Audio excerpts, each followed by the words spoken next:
이번 시간에는 저희가 또 노래로 시작을 해야 될 것 같습니다. 노래 선생님, 예, 당황하지 마시고요. 같이 박수 쳐주시기 부탁을 드리겠습니다. 축하합니다. 축하합니다. 증평의 유네스코 입성을 축하합니다. Congratulations, congratulations. 증평의 유네스코 입성을 축하합니다.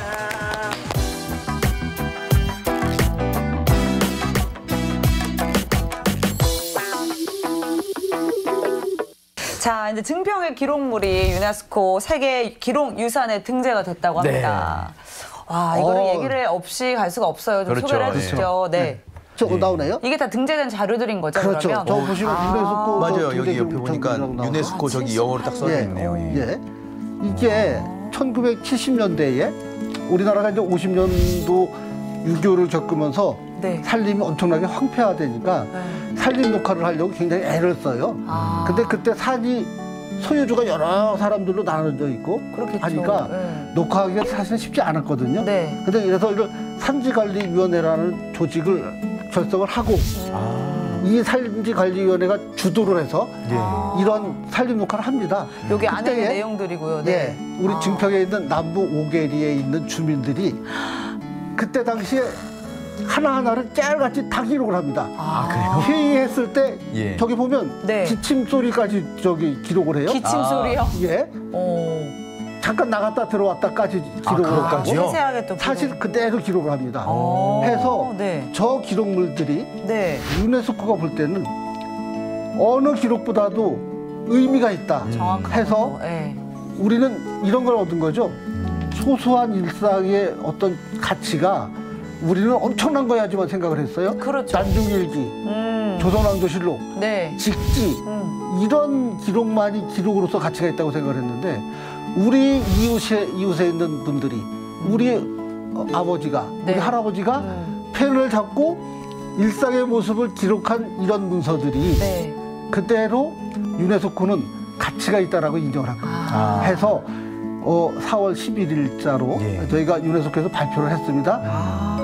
물론 증평에 있는 저 기록물만이 아니고요. 네. 한 만여 건의 그 자료들이 있어요. 예. 그리고 저 산림청이 그 영상 자료도 있고 또 여러 가지 음성도 있고 또 이런 그 기록물도 있는데 민간에서 작성한 기록물이 해당이 된 거는 증평군이 유일하고요. 신기하다. 그래서 되게 역사적 가치가 있고요. 그래서 저희는 이것을 이렇게 바라보는 거죠. 증평군이 이제 올해가 22년 됐는데 군설립된 지가 그러면 그 이전의 역사가 없었을 것이다 라고 대부분 생각을 하고 있는데 보존도 안 됐을 것 같고 그렇죠. 저 결과로 인하여 증평군은 어느 지역보다도 기록의 역사가 탁월한 지역이다. 그래서 그런 기록의 역사가 탁월한 그 결과가 지금까지 이루어져 내려와서 우리가 지난해에 2024년도에 그 여러 가지 그 디자인을 가지고 시상을 해요. 독일 IF 디자인 어워드라는 세계 3대 그 디자인 상이 있는데 그 상을 증평 기록관이 수상을 했습니다. 이것도 굉장히 의미가 있는 거거든요. 그렇죠. 근데 이것이 그냥 우연히 발생한 것이 아니라 그만큼 기록에 대한 그 의미를 남다르게 생각을 하고 있다는 증거거든요.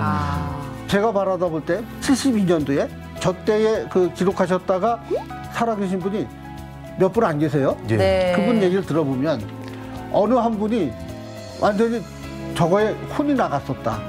그러니까 기록을 하기 위해서 아주 본인이 얼마나 노력을 했는지 자기들은 이것이 유네스코에 등재됐다는 소식을 듣는 순간 그런 노력이 있었으니 가능했다라는 거죠. 그래서 저희가 지금도 이제 저희들이 여러 가지 이제 그 기록을 가지고 있는데 이런 일상의 소소한 것들도 나중에 시간이 흘러가면 엄청난 가치가 있을 것이다. 이렇게 생각이 되죠. 이제는 AI가 또는 여러 가지 로봇이 모든 것을 대체하고 있으니 그때 시대가 되면 사람이 글을 썼어? 이거 신기하다? 이때에 그럼 사람이 쓴 그 글씨와 그런 종이를 어디 있는지 한번 찾아보자. 이게 나올 거예요.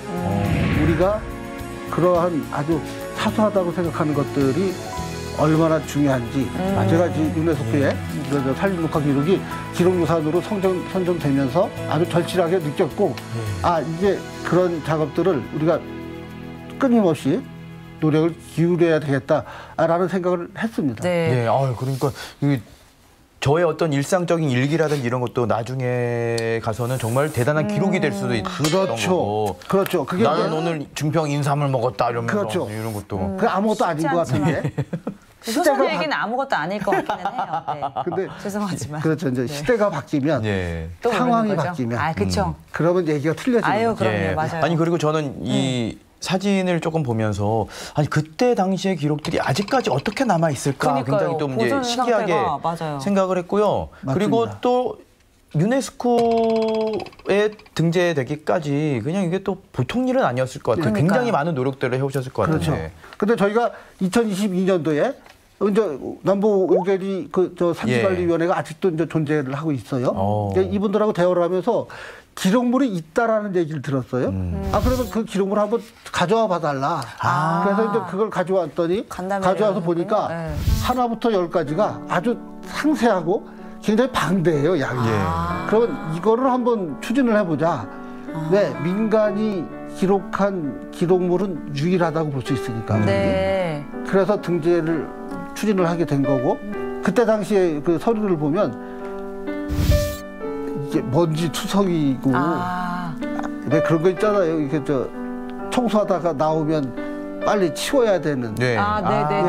그런 가치를 모르면 그렇게 될 수밖에 없는데 이거를 한번 제대로 처리를 하고 정리를 해서 신청을 하자. 이런 과정을 거쳤습니다. 그러면 이제 이게 다 이제 모이셔가지고 다 이제 본인들이 갖고 있던 것도 다 이제 모여서 이 과정들도 이제 또 녹록지 않았을 것 같다는 생각이 드는데 그렇죠. 어떠셨어요? 그렇죠.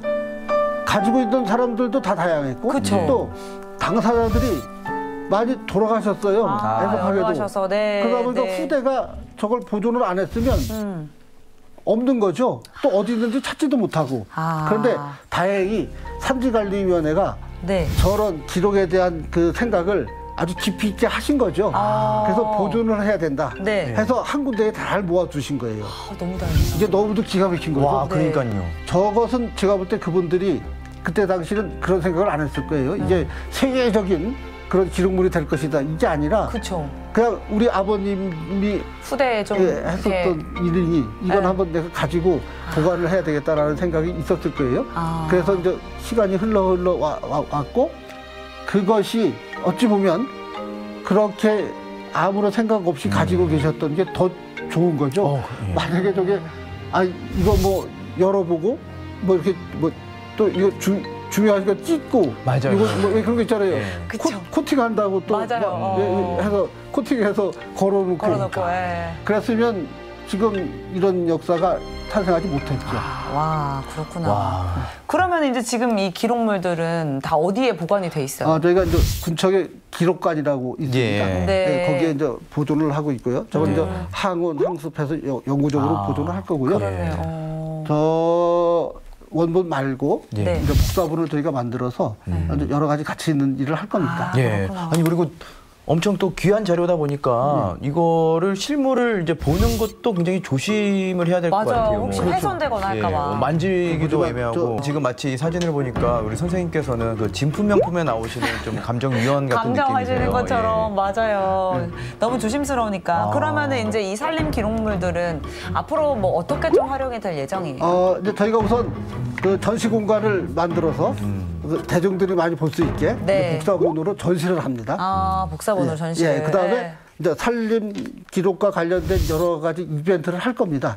이제 저희가 4월 11일자로 등재가 됐으니까 이제 매년 4월이 되면 이제 식목 행사와 곁들여서 우리 유네스코 등재 기념 행사를 이제 여러 가지 할 거고요. 더 중요한 것은 지금 현 세대에 지금 이 순간에 기록되는 이 기록이 얼마나 중요한지 그래서 이것들을 버리지 않고 그대로 보존할 수 있는 그 방안을 좀 찾고 있고요. 그렇게 할 겁니다. 갑자기 또 이런 말이 떠오르네요. 어떤 말? 누가 했는지는 모르겠지만 기억보다 강한 건 기록이다.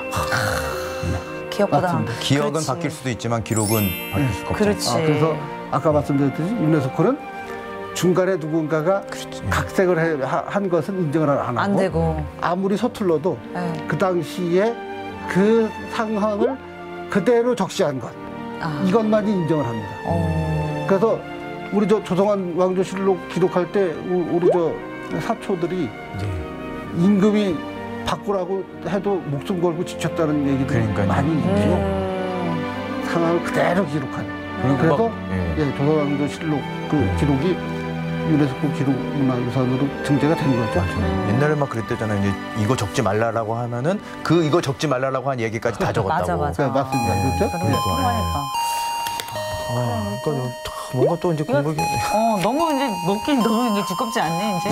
점점 부담되기는 하는데. 이건 좀 쪄서 먹든지 뭐 어떻게 요리를 좀 해서 먹어야겠다. 괜찮아. 요거에다가 꿀 이렇게 해가지고. 편해가지고. 그러니까. 썰어가지고. 가서 조금 해올래? 이걸로 한 대 맞아볼래? 미안해. 맞아볼래?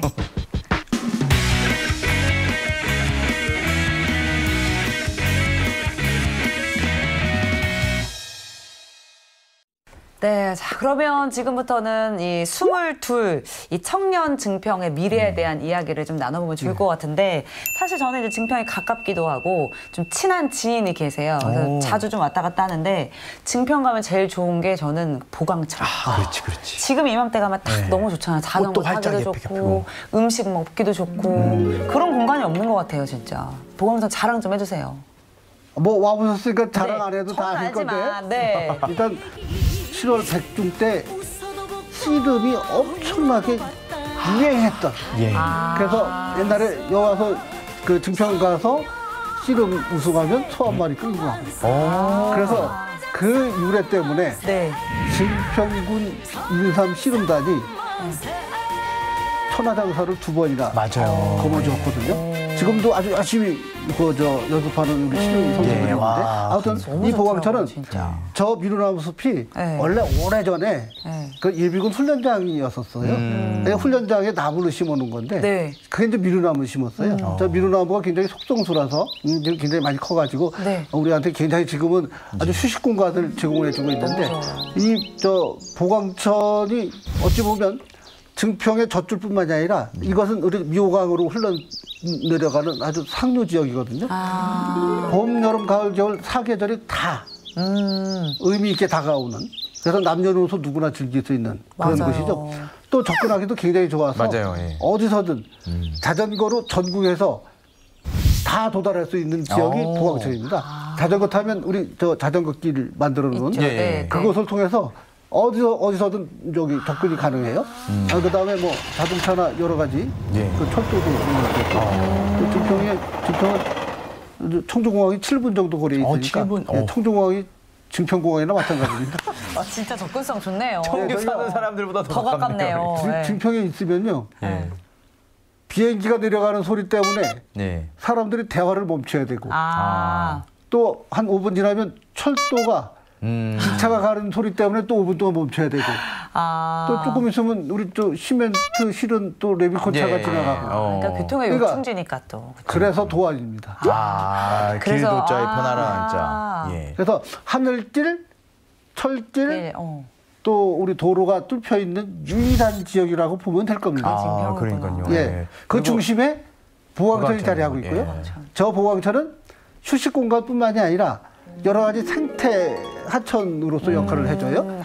저기에 보면 가보면 지금도 그 천연기념물들도 막 저기 다니고 있고요. 또 피라미 같은 것도 굉장히 많아요. 그래서 이제 마지막 목표는 보광천을 365일 물이 흐르는 하천으로 만들어서 이제는 친수 공간으로서의 역할을 하게.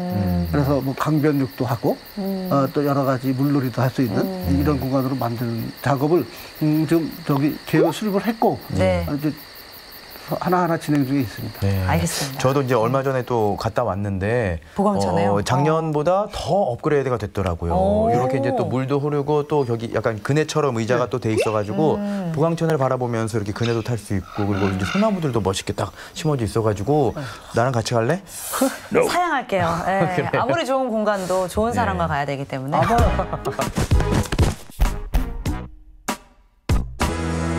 많은 분들이 지금 이제 증평을 되게 좀 제2의 고향이라든지 아니면 나중에 살고 싶다라고 저처럼 생각하시는 분들이 많이 계세요. 이제 그 중에서 하나가 또 뭐 요즘에 이제 또 굉장히 또 집중적으로 추진하고 있는 행복 돌봄 정책이 있다라고 얘기를 들었거든요. 이 돌봄 정책이 조금 특별한 이유가 있나요?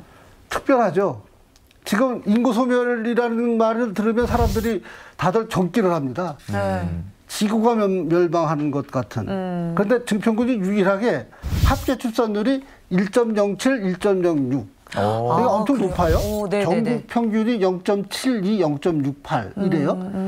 그런데 1.0대를 넘는 지자체가 많지 않거든요. 그렇죠. 근데 유일하게 증평군이 1.0대를 넘고 있고요. 그러다 보니까 어린아이들의 비율이 굉장히 높아요. 네. 0세에서 4세까지가 2.62%를 점하고 있으니까 굉장히 높은 거거든요. 그래서 어린아이들과 관련된 일들을 해야 되는데 우리가 조금 생각을 하면 출산 장려 하면 아이 낳는데 돈 주면 1억 주면 아이 낳을 거다 이렇게 정책을 하는데 사실 1억 주면 돈 우리 총각이시니까 안 낳죠? 낳을까요? 뭐 그게 아무튼 그렇게 큰 메리트는 없는 것 같습니다. 맞아요. 예. 아이들을 기르는데 불편함 없는 거. 그렇죠, 맞아요.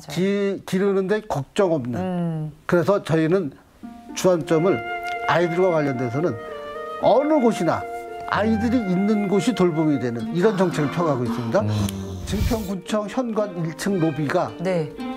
전에는 농산물, 공산품 전시하는 전시 공간이었었어요. 요거 다 털어내고 우리 행복돌봄 나눔터로 다 바꿨거든요. 아이들이 365일 언제나 와서 거기서 놉니다. 아주 영유아들이 오면 네. 우리 전화기만 들으면 바로 아이돌봄이 선생이 5분 내에 뛰어옵니다. 한라인으로 연결이 돼 있어요. 그러면 깐난아이, 영유아를 데리고 있는 어머니들이 화장실을 갈 때나 그쵸, 급한 일 있거나 할 때. 얼마나 이거 저기 유용한지 그 공간이 또 증평은 굉장히 컴팩트한 지역이니까 시내에 오시는 분들이 아이들을 맡겨놓을 때가 마땅치 않으면 군청으로 오면 그래요? 거기에 맡겨놓으면 본인들 이 어떤 뭐 소비 활동도 할 수 있고요. 뭐 여러 가지 여가 활동도 하시고 나중에 이제 아이들 데리고 가면 되니까 그걸 아이돌 보미들이 와서 다 해주고 또 우리 중학교 학생들도 학교 끝나면 글로 옵니다. 그래요? 예, 거기 와서 책 보고 흥미가 있어요. 그렇네요. 그리고 또 안전하죠. 안전하죠. 부모님 365일 24시간 항상 열어놔요. 당직자들이 아니면 아이돌 보미 선생님들이 돌봐주니까 그렇게 공간을 만들었죠. 또 하나는 저희 지역이 그 유휴 공간들이 굉장히 많아요. 네. 저희뿐만 아니라 다른 데도 마찬가지일 거예요. 그렇겠죠. 특히나 네. 작은 도서관은 저희 증평에 14곳이 있는데 14곳이나요? 진짜 많네요. 근데. 작은 도서관. 근데 요즘은 이 책을 본다는 것이 예전하고 많이 달라졌어요. 도서관에 가서 책을 보는 사람도 많이 있지만 이 핸드폰 전자책 보는 사람들이 많잖아요. 맞아요. 그래서 우리 저 작은 도서관을 8곳을 우리 저 행복돌봄 나눔터로 바꿨습니다. 그래서 가까이에서 아이들을 맡기면 거기서 프로그램하고 그렇게 해서 프로그램도 하고 하는데 우리는 증평만은 아주 독특하게 출장 가는 그 아버지가 혼자 아이를 기르는데 이 아이를 데리고 왔대요, 출장을. 근데 출장을 데려가면 아이들이 애도 심심하고 여관에서 30분 간격으로 전화를 하는 거예요. 그렇죠. 언제 아빠도 오느냐? 일도 제대로 못하고. 그렇죠. 어르신들이 돌봐주면서 아이들을 맡겨놓고 갑니다. 어르신들이 집에도 데려가서 씻기고 먹이고 재우고 학교 보내고 다시 데리고 오고 너무 편한 거예요. 이게 그러니까 합계 출산율이 안 늘어날 수 없겠네요. 맞아요. 여건이 좋으니까. 그래서 아이들과 관련돼서는 그렇게 아주 독특한 정책으로 가고 있어요. 중요한 거는 아이들을 데리고 와서 돌봐주는 것이 아니라 아이들이 있는 곳이 돌봄이 된다는 거. 이게 중요한 겁니다. 아이 돌보미들이 38분이나 계세요. 대기 시간이 제로인 유일한 지역이에요. 다른 지역은 필요할 때마다 연락드리면 오시는 거예요. 부르면 좀 기다리세요. 그래서 뭐 어떤 때는 일주일씩 기다려야 되는데 저희는 대기 시간 없이 즉시 돌봐주는 그런 정책으로 가고 있는 거예요. 진짜 아니 저도 돌봐주실 수 있나요? 돌보기엔 너무 커서. 당연히 가능하죠. 어르신 돌보실 수도 있으니까. 네, 아니 어르신이라고 지금 말씀하셨죠? 우리가 이제 증평형 노인복지 모델은 대상이 네. 정해져 있지 않아요. 아, 우리 노인복지법에 예. 노인 연령이 65세라고 있다고 하죠. 근데 네. 노인복지법에 노인 인구가 정해져 있는 건 아니에요. 없어요. 네. 다만 치매와 관련돼서는 60세. 그다음에 요양보호와 관련된 65세. 이렇게 분야별로 그 지침상으로 나눠는 놨는데 지금 65세가 노인이라고 하면 아유, 맞아요. 화나요. 그쵸. 조사를 해보니까 72.8세 정도, 그러니까 72세 정도가 노인이다래요. 네. 그래서 저희는 증평형 노인복지 모델이 대상을 한정하지 않습니다. 그리고 또 독특하게 네. 아주 사시는 곳에서 여생을 마무리하게. 그래서 재가라는 말이 네. 저희가 처음 썼어요. 제가. 사실상 그래요? 뭐 다른 데서 썼는지 그건 모르겠지만 저희는 3년 전부터 재가라는 말을 썼어요. 재가 복지, 집에서 모든 걸 한다. 지금 우리는 재가 임종까지 해결을 해요. 돌아가셨을 때 장례를 어떻게 치러드려야 되는지. 요거를 단순히 장례를 모시는 게 문제가 아니고요. 네. 재가 임종은 돌아가시기 전 1년 전, 2년 전부터 해야 될 일들이 있어요. 내가 몸이 아프거나 내가 좀 징조가 있으면 이걸 어떻게든지 돌봐드려야 되니까. 네네. 그럼 의사 선생님, 간호사 선생님, 요양보호사 선생님을 연결해서 집중적으로 매일 돌봐줘야 되는 이게 재가 임종의 첫 단계입니다. 그래서 저희들은 아예 온마을 우리 복지센터를 만들어서 네. 거기 마을에 우리 사회복지사하고 요양보호사, 간호사를 채용을 해서 아예 상주를 시켰습니다. 그래서 지난해에 2개 마을을 시범을 했고 올해 8개 마을로 확대를 했는데 거기에 그 사회복지사들이 아예 상주를 하면서 어르신들 상태를 살펴요. 상태를. 네. 그러니까 우리나라 복지가 제일 어려운 것이 노인복지는 그 아는 사람만 받을 수 있는 복지라고 그러죠. 맞아요. 하도 어려워서 예. 신청주의예요. 원래 이거 신청주의는 내가 모르면 못합니다. 그렇죠. 예. 근데 어르신들 대부분이 모르시고 귀찮아서 네. 관심 없어서 번거롭고 뭘 그걸 해. 이렇게 해서 안 하시는 분들이 거의 80%예요. 요 분들은 사회복지사가 매일 체크를 합니다. 네. 몇 시에 일어나셨는지, 어떤 일을 하시는지. 요양 등급을 뭐 5등급까지 있으니까 몇 등급까지 받으실 수 있다. 이걸 신청 대신 해드리고 가장 큰 가치는 태어나신 곳에서 평생 즐겁고 행복하게 사시다가 건강하게 네. 생을 마감하는 순간도 내가 살던 곳에서 마무리한다. 네. 이겁니다. 아니 그러니까 얘기만 들어보더라도 우리 어르신들이 안 좋아할 수가 없을 것 같아요. 근데 굉장히 좋아하실 것 같고 반응도 엄청 막 이렇게 막 뜨겁죠. 막 온도 막 100도까지 올라가고. 그럼요. 지금 어르신들 표정이 바뀌었어요. 완전히 바뀌었어요. 어르신들이 행복감을 젖어 있는 거예요. 저런 일들도 엄청나게. 그래서 이제까지 해보지 않으셨던 그런 일들을 접할 수 있는 그런 기회를 드리는 거죠. 그러니까 어르신들이 좋은 정도가 아니라 왜 이런 걸 이제야 하냐고. 좀 더 했으면. 그렇죠. 조금 더 누리실 수 있었을 텐데. 어머나. 표정 보세요, 표정.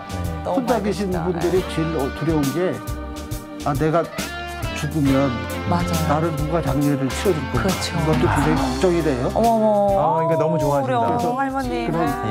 그런 걱정 저희가 덜어드리고 이렇게 진짜 저희가 이건 복지가 아니라 저희들이 당연히 해야 될 뭔가 그 일이라는 생각으로 지금 준비를 하고 있고요. 또 이것을 하나하나 풀어가고 있으니까 저희 지역에서 어르신들이 진짜 이렇게 소외되거나 아니면 뭐 다른 걸로 서운해하는 일 없이 행복하게 사실 수 있는 그 날을 위해서 열심히 할 겁니다. 저는 지금 선생님의 이야기를 이제 좀 들으면서 마음이 좀 한결 가벼워지고 편안해졌습니다. 이렇게 평생 혼자 살다가 죽지는 않을까라는 그런 고민이 있었는데 증평으로 가면 되는 증평으로 가면은 이렇게 뭐 걱정 없이 저를 다 케어해 주실 거라고 그런 이제 믿음이 생기다 보니까 증평으로 꼭 가야 되지 않나라는 그런 생각을 한번 해봤어요. 오셔야 되는 게 모든 것이 다 갖춰져 있습니다. 또 완벽합니다. 저는 지금 안에만 안 갖춰져 있는데 어떻게? 아니 제가 우리 저 학군 전문가라는 얘기 들어보셨죠? 학군 전문가. 강남 8학군 예, 예. 전문가. 예. 강남에서 20년 동안 학군 컨설팅으로도 아주 전문가로 명성을 날렸던 분이 6년 전에 아이들 둘을 데리고 네. 증평으로 오셨어요? 이사를 옵니다. 오. 학군 전문가가 네. 아이러니하게도 나는 우리 아이들 강남에서 못 못 키운다. 키우겠다. 아. 어디로? 증평 와서 키우겠다.